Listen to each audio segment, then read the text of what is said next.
Yadav from Techno India group public school Bhopal. आज मैं आपको हिंदी के पाठ 9 भिक्षा के पाठ के बारे में बताऊंगी। भिक्षा पाठ जैसे कि इसके नाम से ही क्लियर है, भिक्षा पाठ मतलब भिक्षा को मांगने वाला बर्तन, भिक्षा को मांगने वाला पात्र। ये कहानी एक गांव की है जिसमें सूखा पड़ा हुआ है और लोग भूखे मर रहे हैं, जानवर भी भूखे मर रहे हैं, पानी की कोई व्यवस्था नहीं है और चारों तरफ अकाल पड़ा हुआ है। उसके बारे में ये कहानी है। धन दौलत को एकत्र करना अच्छी बात है, लेकिन उसका सदुपयोग करना उससे भी अच्छी बात है।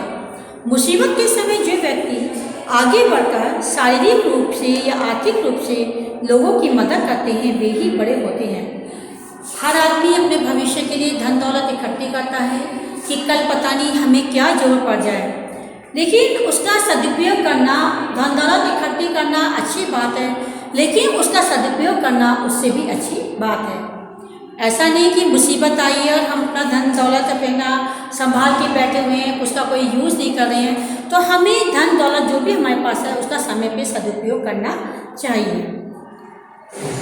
मुसीबत के समय वही व्यक्ति सबसे ज़्यादा महान होता है जो शारीरिक रूप से या आर्थिक रूप से जो लोगों की सहायता करता है। व्यक्ति धन से नहीं बल्कि कर्म से बड़ा होता है। व्यक्ति अपने धन के कारण बड़ा नहीं माना जाता बल्कि अपने कर्म से अच्छा माना जाता है। यदि एक भिखारी भी समाज कल्याण या राष्ट्र निर्माण में आगे बढ़कर हिस्सा लेता है तो वह उसे बड़े बड़े धनी सेठों से महान है। Now let us start. पिछले 2-3 वर्ष वर्षा ठीक जैसे नहीं हुई थी। इस वर्ष तो वर्षा की एक बूंद भी नहीं बरसी। भयंकर सूखा पड़ा था। धरती का कलीजा फट गया था। उसमें जगह जगह दरारें पड़ गई थी। पेड़ पौधे सूख गए। पशु पक्षी प्यास से व्याकुल थे और पक्षियों का कलरव भी कम सुनाई देता था। कलरव मतलब पशु की आवाज़, चहचहाने की आवाज़ भी सुनाई नहीं देती थी। पक्षी पता नहीं कहाँ दुबक के बैठे थे। नगर में अकाल पड़ा था।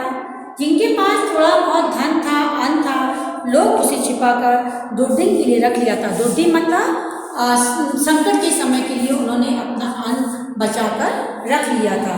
ये यू कैन सी हियर दुर्दिन मतलब बुरे दिनों के लिए उन्होंने अपना जो अन्न था, जो धन था वो बचाकर रख लिया था।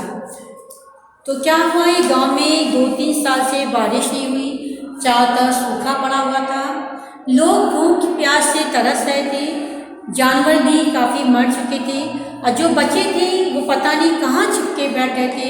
वो भूखे प्यासे थे, कहीं छिप के बैठ गए, वो दिखाई नहीं दे रहे थे। लोगों के पास जो थोड़ा बहुत अन्न था वो अपने संकट के समय के लिए बचाकर रखते थे कि पता नहीं इससे ज़्यादा क्या संकट आ जाए और उनको किस समय क्या जरूरत पड़ जाए।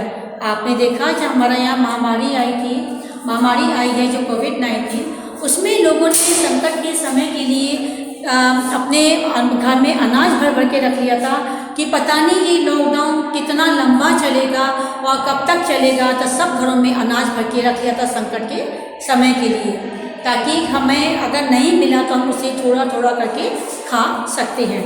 तो इसी प्रकार की महामारी उसी गांव में आई थी।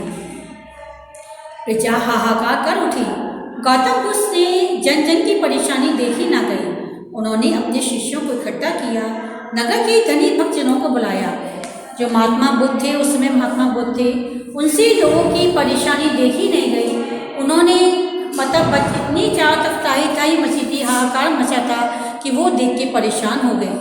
उन्होंने अपने एक आदमी को भेजा और नगर के जितने भी धनवान लोग थे उस धनवान लोगों को बुलाया। महात्मा बुद्ध बोले, प्रियजनों, भूखी प्रजा को अन्न देने के लिए तुम में से कौन कौन तैयार है?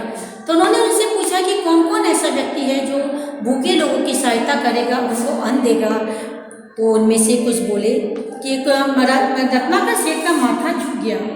वह हाथ जोड़कर बोला, भगवान, इतने बड़े नगर में हर प्राणी तक अनाज पहुंचाना मेरे बस की बात नहीं है। तो एक रत्नाकर सेठ था, काफ़ी पैसे वाला था। तो वह बोलता कि प्रभु, मुझे माफ़ करना, इतने बड़े नगर को मेरे बस की बात नहीं कि मैं इतने बड़े नगर के लोगों को जाके खाना बांटूँ और उनको खाना दे सकूँ, मेरे पास इतना अन्न नहीं है। फिर उनकी नज़र सेनापति से बोली, इन्होंने उससे भी पूछा तो सेनापति भी बोला कि यदि तथागत प्राण देने से यदि जनता को अन्न प्राप्त हो जाए तो मैं जनता के लिए अपने प्राण देने को तैयार हूँ, लेकिन सर भगवान मेरे घर में इतना अनाज कहाँ है कि मैं पूरे नगर का पेट भर सकूँ। तभी धर्मपाल भी बोला कि हे प्रभु, मैं तो भाग्य का मारा हुआ हूँ, मेरी यहाँ फसल भी नहीं हुई है और बीज के रखे हुए अनाज में बीज के लिए रखे अनाज से किसी तरह से परिवार को आधा पेट खाना खिला पा रहा हूँ, और उससे ज़्यादा चिंता मुझे ये है कि मैं राज्य के कर का भुगतान कैसे करूँगा।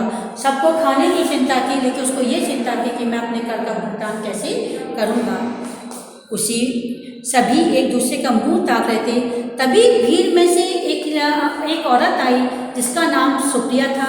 वो महात्मा बुद्ध के प्रिय शिष्य अनाथ पिंडंत की बेटी थी।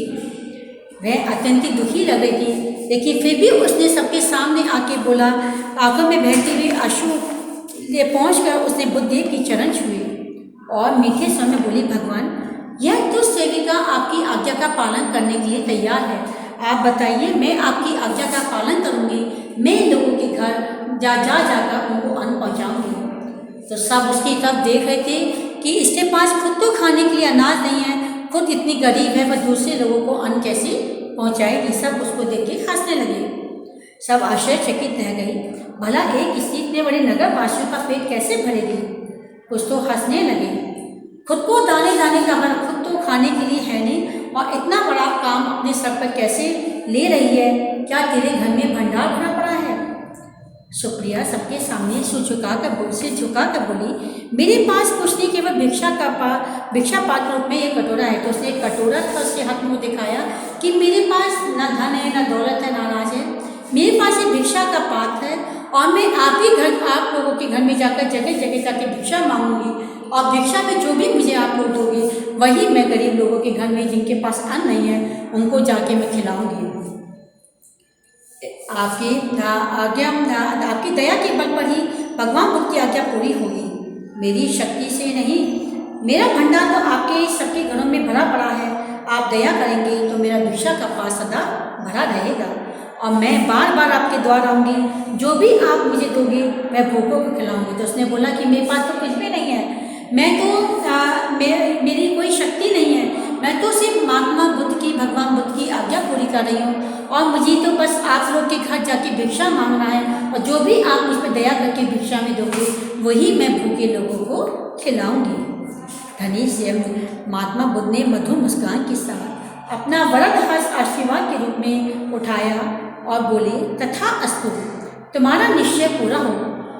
सब उसकी तरफ देख रहे थे। महात्मा बुद्ध ने उसके सर पर अपना हाथ रख के बोला, तथास्तु का मतलब जाओ, जैसा तुम बोल रही हो वैसे तुम्हारा काम पूरा हो, और तुम्हारा जो तुमने निश्चय किया है वो तुम्हारा पूरा हो।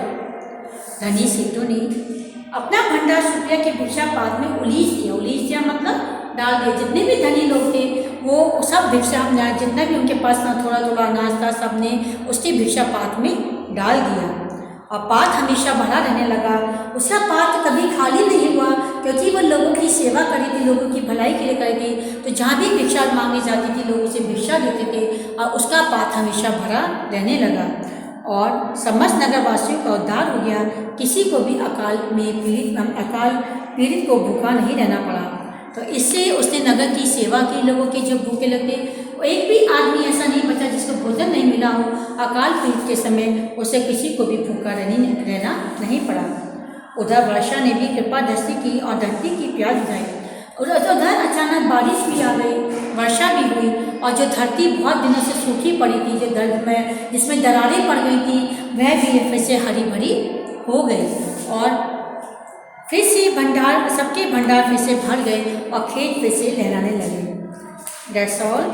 तो इस कहानी से हमें क्या शिक्षा मिलती है? हमें मिलती है कि जो भी हमारे पास है, अगर किसी के पास अगर कहीं भी अकाल आया है या कहीं किसी को हमारी सहायता की बहुत ज़रूरत है, तो हमारे को अगर हम थोड़ी थोड़ी भी सबकी सहायता करेंगे तो सबकी सहायता हो जाएगी। ऐसा नहीं होता कि हम सब कुछ दे दें, बल्कि हम थोड़ा थोड़ा करके अगर सबको दे बांटेंगे तो जितने भी